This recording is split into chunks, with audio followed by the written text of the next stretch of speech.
Halo semuanya, namo Sang Hyang Adi Budaya, namo Buddhaya. Ada pepatah mengatakan, tak kenal maka tak sayang.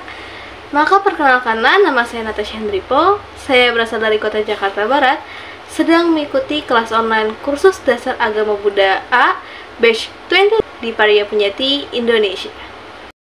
Nah, pada kesempatan kali ini saya ingin berbagi pada teman-teman semua apa sih alasan saya memilih agama Buddha sebelum dan sesudah saya mengikuti KDABA Batch 22 ini. Sebelum saya mengikuti KDABA Batch 22 ini, saya tentunya memiliki alasan kenapa saya memilih agama Buddha. Tapi saya nggak tahu alasan pastinya. Alasannya hanya karena orang tua, adik-adik saya, serta hampir keluarga besar saya memiliki keyakinan terhadap Sang Triratna, Buddha, Dhamma, dan Sangha. Tapi saya tidak tahu alasan pasti kenapa saya memilih agama Buddha, karena yang saya tahu hanya sembahyang di rumah tanpa tahu tujuan pastinya. Tapi setelah saya mengikuti KDABA Batch 22 ini, saya percaya dan saya memiliki keyakinan terhadap agama Buddha karena akan terbebasnya kita dari alam samsara menuju nibbana. Nah, yakni tentang menjalankan Sat Paramita, Dana Paramita, Sila Paramita, Santi Paramita, Wirya Paramita, Dhyana Paramita, dan Prajna Paramita. Saya akan menjelaskan dulu tentang dukkha dan anicca. Dukkha itu berarti ketidakpuasan atau ketidaksukaan. Contohnya, kita jatuh dari sepeda, nggak mungkin dong kita happy. Pasti kita sedih karena kita ngerasain sakit dan kita nggak puas akan hasilnya. Kenapa ya? Saya udah capek-capek naik sepeda, malah jatuh, sakit pula kan.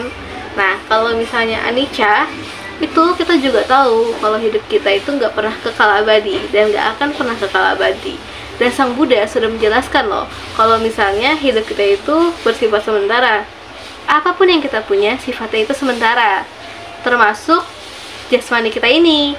Nah, untuk melatih itu semua, yang pertama ada Dana Paramita. Kita dibutuhkan ketulusan hati untuk berbagi. Kalau misalnya kita nggak punya materi, kita bisa berbagi loh dengan bentuk tenaga dan bantuan lainnya. Contohnya nih, kalian pengurus wihara atau kalian pernah wihara bareng dong tentunya. Nah, kalian bisa nih bantu-bantu pengurus wihara lainnya untuk ngerjain supaya semuanya cepat selesai. Atau misalnya kalian di sekolah, di tempat kuliah, atau di tempat kerja, kita bisa ngebantu teman-teman kita yang sedang kesusahan supaya kerjaan itu cepat selesai. Nah, yang kedua itu Sila Paramita. Kita itu diajarkan oleh Sang Buddha, khususnya umat rumah tangga, untuk menjalankan 5 sila atau Pancasila Buddhis. Yang pertama, tidak membunuh. Yang kedua, tidak mencuri. Yang ketiga, tidak berzina. Yang keempat, tidak berucap bohong atau berucap yang tidak benar. Yang kelima, tidak makan atau meminum sesuatu yang memabukkan. Nah, itu semua kan sudah diajarkan oleh Sang Buddha. Kita diminta untuk mencoba berlatih supaya kita tidak melakukan 5 pantangan tadi.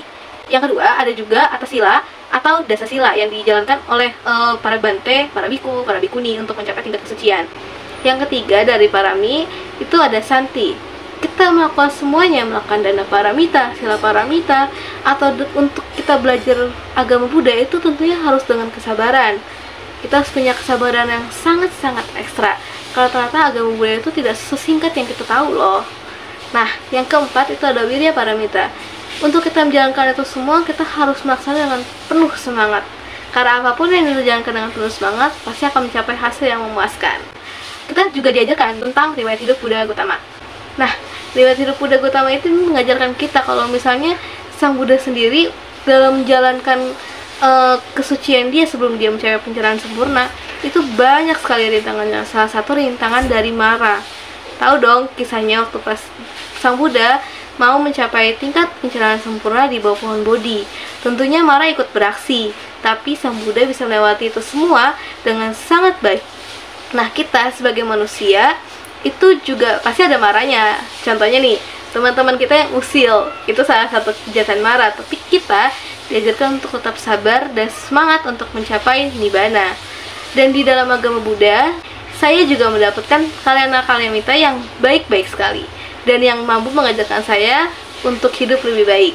Nah, sekian yang dapat saya sampaikan pada kesempatan kali ini.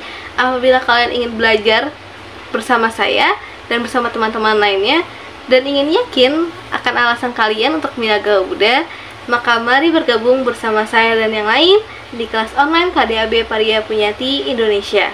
Sampai jumpa. Namo Sang Hyang Adi Budaya, namo Buddhaya.